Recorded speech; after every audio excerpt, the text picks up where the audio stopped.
আজকে আপনাদের সঙ্গে দারুণ স্বাদের একটি ব্রেকফাস্ট রেসিপি শেয়ার করব। রেসিপিটি এতটাই টেস্টি হয়, আপনারা যদি বাড়িতে তৈরি না করেন তাহলে বুঝতে পারবেন না। বাই দ্য ওয়ে, আমি তনুজা, আপনাদের সবাইকে তনুজাস কুকিং ক্রিয়েশন চ্যানেলে স্বাগত জানাচ্ছি। আসুন তাহলে রেসিপিটি দেখে নেওয়া যাক। আর আপনাদেরকে পুরো রেসিপিটি দেখার জন্য অনুরোধ রইল। তো দেখুন, এখানে একটা বাউল নিয়ে নিলাম। বাউলের মধ্যে 2 কাপ দিয়ে দিচ্ছি ময়দা। আপনারা চাইলে ময়দার পরিবর্তে আটা দিয়েও এই রেসিপিটি তৈরি করতে পারেন। ভালোভাবে ময়দাটাকে চেলে 2 কাপ ময়দা দিয়ে দিলাম। এবার পরিমাণ মতো দিয়ে দিচ্ছি নুন। এখানে আপনারা চাইলে জোয়ানও ব্যবহার করতে পারেন। এবার ভালোভাবে নুনটাকে ময়দার সঙ্গে মিশিয়ে নিচ্ছি। এবার এখানে 1 কাপ জল নিয়ে নিলাম। অল্প অল্প জল দিয়ে ডোটা তৈরি করে নেব। আমরা রুটি তৈরি করার জন্য যেই রকম ডো তৈরি করি ঠিক সেই রকমভাবেই তৈরি করতে হবে, কিন্তু খুব বেশি হার্ড তৈরি করা চলবে না, একটু সফট রাখতে হবে। দেখুন, ভালোভাবে ডোটাকে মেখে নিয়েছি।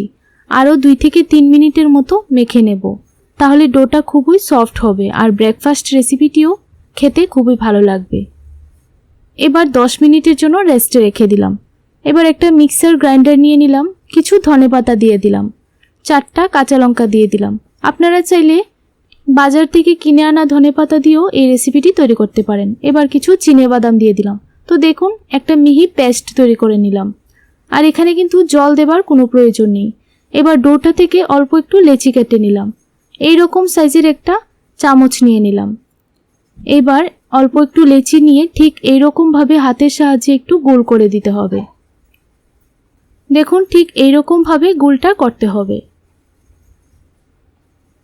তারপর এই লেচিটার উপর আমি অল্প একটু ধনিয়া পাতার পেস্ট দিয়ে দিচ্ছি। দেখুন, 2 চামচের মতো পেস্ট দিয়ে দিলাম। এবার হাতের সাহায্যে ভালোভাবে সিল করে দিতে হবে।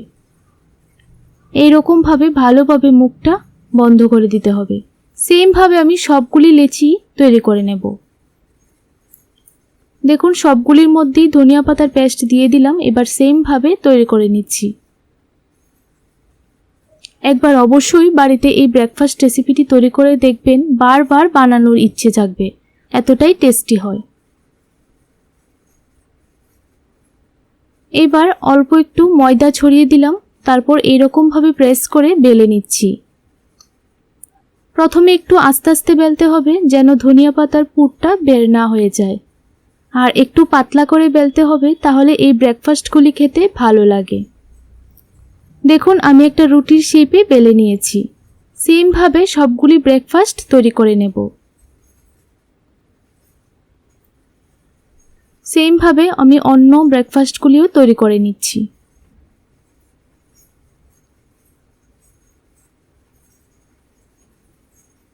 দেখুন, তৈরি করে নিলাম। এবার চুলায় একটা তাওয়া বসিয়ে দেব। তাওয়াটা গরম হয়ে গেছে।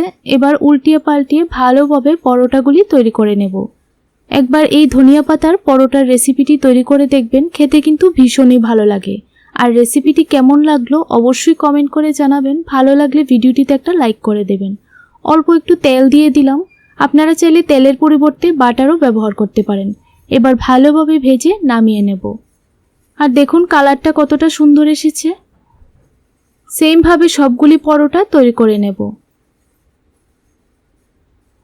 আবারও অল্প একটু তেল দিয়ে ভালোভাবে ভেজে নিচ্ছি।